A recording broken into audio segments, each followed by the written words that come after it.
Howdy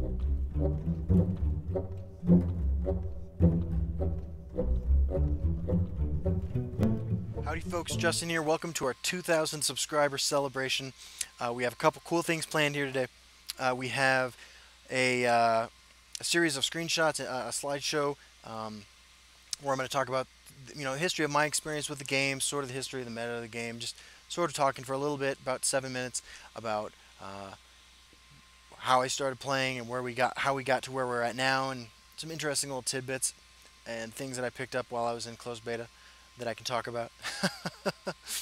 And then we have the most exciting part of the whole thing, I think, which is going to be a video of me playing Relentless Raider, Wisp Mother, Dwemer, Merrick combo on the ladder against Scout. Tier 1 deck. I recorded a video for it, not knowing what to expect. I don't think you're going to be disappointed. So that's going to be the last piece of the video. But first, to kick off the celebration, a dancing Khajiit.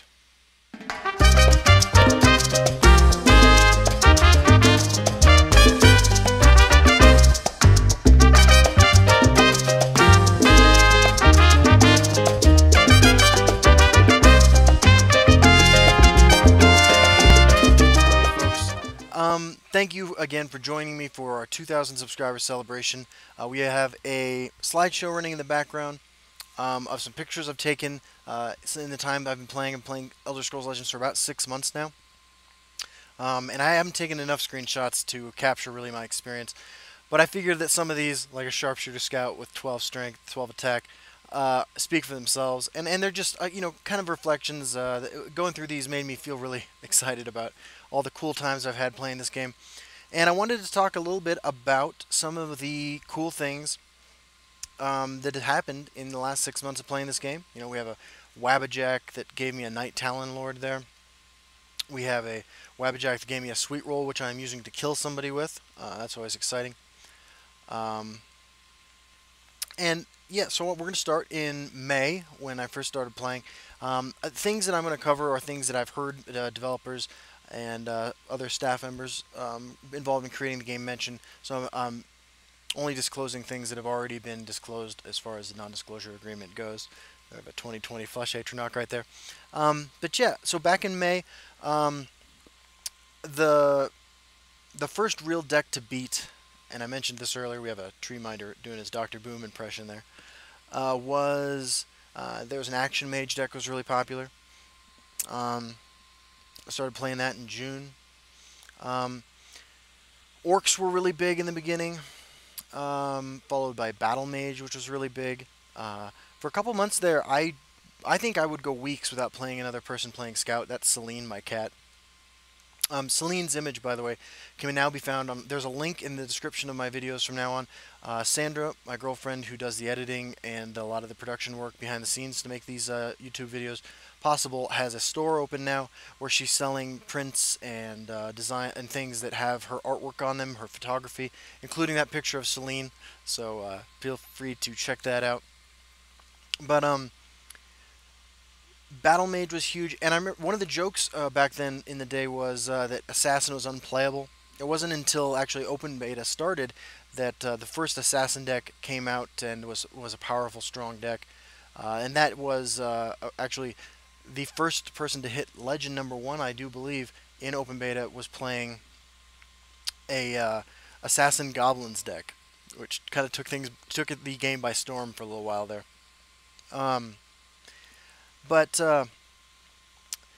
So yeah, closed beta was a lot of orc decks. I was the only person playing Scout that I knew of. There was a lot of mage decks, but not control mage. Control mage only really started showing up in the last week, maybe, of closed beta, as far as on the ladder, and then really exploded in popularity, sort of as a reaction to the early domination of the $ Scout deck that I was playing in the beginning of open beta. But also in closed beta that really popular was, of course, Spellsword tokens. Archer started picking up popularity towards the end of closed beta, but it was a much different version than the Archer deck we see now. There was no burn and pillage in it. It was slower, more grindy, You know, um, there was a lot of debate in closed beta whether or not Ungolem was going to be a playable card. Now, of course, it's in basically every green deck. Um, and it was a cool time. You know, it was really great because there was a Discord channel that was set up where we were all allowed to interact with several people on staff with Direwolf and talk about, offer direct feedback, have conversations with these people about how we felt about the game and how we felt about. That was me with 26 Max Magica, by the way. How we felt about mechanics and stuff, and they would ask us questions. I remember distinctly being asked one time, does Battlemage feel overpowered? It's funny because Battlemage then was absent for quite a while. There was just a few very small nerfs made to the cards that were being run in the Battlemage deck at the time. And then it was just absent for months until relatively recently when Battlemage just picked up steam again. But they were just super receptive, and it's it was the kind of beta experience that gave me a tremendous amount of confidence in the game going forward. It was a lot of fun. At the same time, the week I got into the closed beta, I got the game, and then a couple days later, I went on a trip with my girlfriend up to Leadville, up in the mountains. I live in Denver. We went and spent a couple days in Leadville, and I remember downloading and installing the beta client onto her laptop and playing after she went to sleep because I was so hooked on the game already. It was just a really cool experience, and like I said, I've been hooked since the game began. And as time went on and my schedule shifted around and I had to work more or work less, it's definitely been a challenge for me to play as much as I'd like. But I've never lost that faith in the creators of the game or in the structure or mechanics of the game itself. And that's part of the reason I'm just so excited to see the first expansion to the game's card set come out next week in the form of Chaos Arena. Just super excited to see how that works. I started making these videos because we were all chatting a lot in the Discord about making content and stuff like that, and I hadn't really had the opportunity to see anybody play the game because there just wasn't a lot of content out there. And I was involved in the time in a medical research study. I have juvenile diabetes. I've had it for 25 years. I'm 31 now. Anyway, and as payment for my participation, I was getting to use some pretty cool technology, which was payment enough for me, but they were giving me these Target gift cards. And so I ended up with hundreds of dollars in Target gift cards. We went to Target, Sandra and I, one day, and just sort of on a whim decided to pick up a webcam, and because I needed a new headset. My headset wasn't working, and I think I'd stepped on it or something like that. And when one of us falls asleep, we need some headphones. So why not get one that we can use with a computer just in case? And I picked up a webcam because it was like $30, and started making videos, and the rest was really history.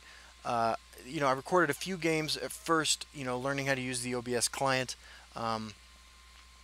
just to sort of show other people in the Discord in the beta what I was up to. Instead of just having conversations, it was a little easier to communicate that way. But people's reaction was really surprising to it. People really seemed to enjoy watching Elder Scrolls Legends, and so I just kept making the videos, and here we are now. It's a part of my day-to-day life that I've really come to appreciate and enjoy. And the feedback I get from everybody who watches the videos and comments and messages me is invaluable. I know I've gotten worse at responding to those comments and those messages over time. It's as the volume of them increases. It's just been more and more difficult to fit that into my schedule. But yeah, I read every single one of them, and I really appreciate it. And this game has such a fantastic community that I just can't help but really be happy about the direction this game is heading and the future it has. So I want to thank everybody for being involved in this. This is not going to be the only thing you get to see from me today. As I mentioned in the intro, coming up right after a small break is going to be me playing the Dwemer Battlemage Merrick Wisp-Mother Relentless Raider combo deck on the ladder against a Tier 1 deck. So, I hope you're ready for that. Thank you all very much for joining me. Thank you all very much for subscribing and supporting us.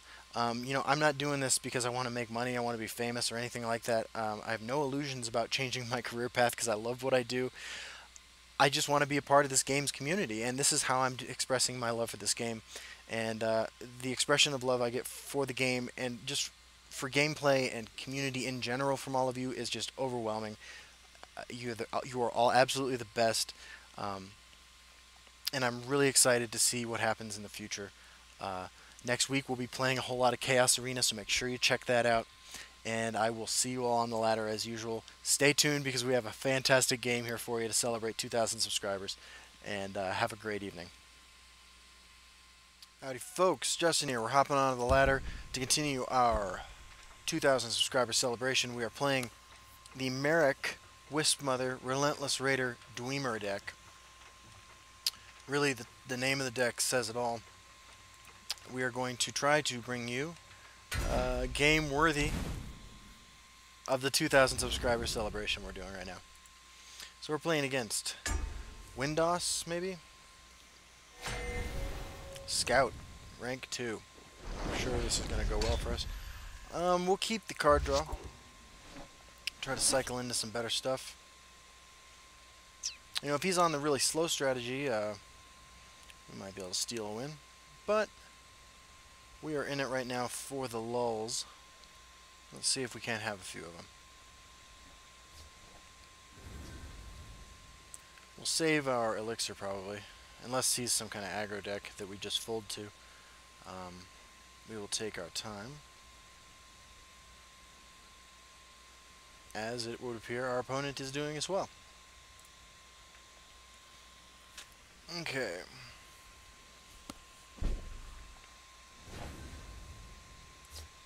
I have a bunch of tattoos, and you can just, I'm looking at my camera image, you can just see the outline of one of them right here through this shirt. This is a very thin shirt, so my apologies for being risque. Hopefully our opponent has a coronary right now because they're so confused by our opening play, and we can proceed to victory from there. I'm interested in playing Spider Worker and Dwarven Spider potentially. I guess we're not quite at the point where we need to be playing Dwarven Spiders just willy-nilly. Okay, remove them. Second Tree Minder. Tree Minder, of course, the perfect counter to Spider Worker. Awesome. Oh, that value train. Next stop, us. So there are a few ways that the deck could theoretically win, although it hasn't yet. Merrick could fall down on a lane full of these kind of cards and deliver us some fantastic RNG. Wisp Mother Relentless Raider, of course, could hit the board. I mean, this seems like a pretty good turn for Halls and Dwemer. Right.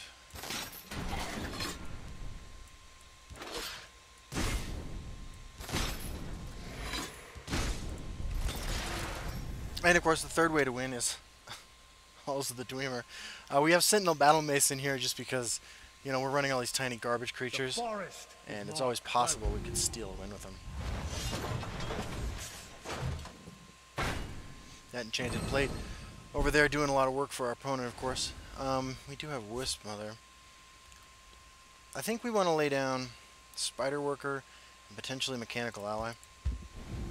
I'm sorry, Mechanical Ally and Spider Worker. Just keep going for the card draw now that we have a Wisp Mother.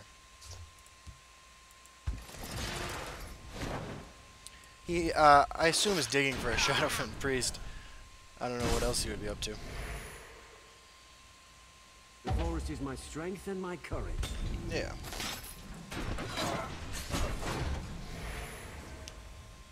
So if we can, I mean, I think Scout is the most consistent deck in the format right now. It's not, I mean, their Prophecy Assassin and Prophecy Battlemage can pull off wins against anything. But the deck I think I'm most impressed by most consistently in terms of reliability of consistent, solid gameplay, has to be Scout. Um,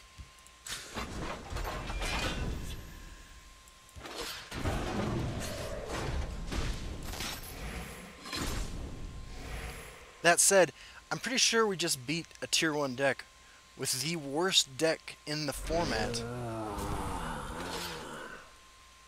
The Battlemage, Merrick, Wisp Mother, Relentless Raider, Dwemer deck. So, keep hope alive, folks.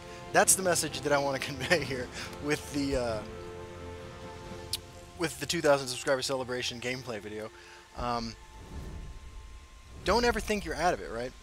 Because you can. I mean, that's the great thing about Elder Scrolls Legends. The cards are all pretty reasonably balanced.